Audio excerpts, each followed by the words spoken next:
Kurang dari sebulan lagi periode pertama program pengampunan pajak akan berakhir. Pemerintah dan lembaga terkait semakin gencar untuk melakukan sosialisasi program ini. Salah satunya adalah Bursa Efek Indonesia. Hingga awal bulan ini, Direktorat Jenderal Pajak mencatat program pengampunan pajak telah mendatangkan aset deklarasi dalam negeri sebesar Rp192 triliun.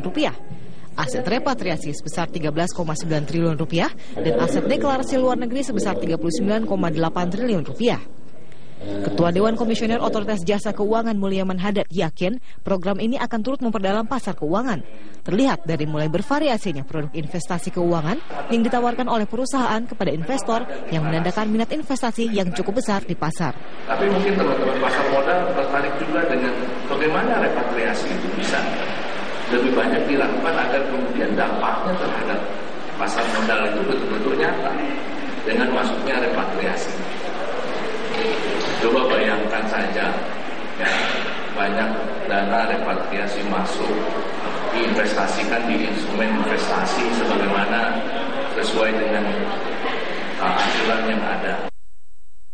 Pasar modal pun menyambut positif program pengampunan pajak. Direktur Pengawasan Transaksi dan Kepatuhan Bursa Efek Indonesia, Hamdi Hasyirbaini, mengatakan sambutan positif ini terlihat dari rata-rata transaksi harian yang naik hingga Rp8 triliun, ditambah dengan rata-rata frekuensi perdagangan yang memecahkan rekor di level 370.000 pasca Undang-Undang Amnesti Pajak disahkan.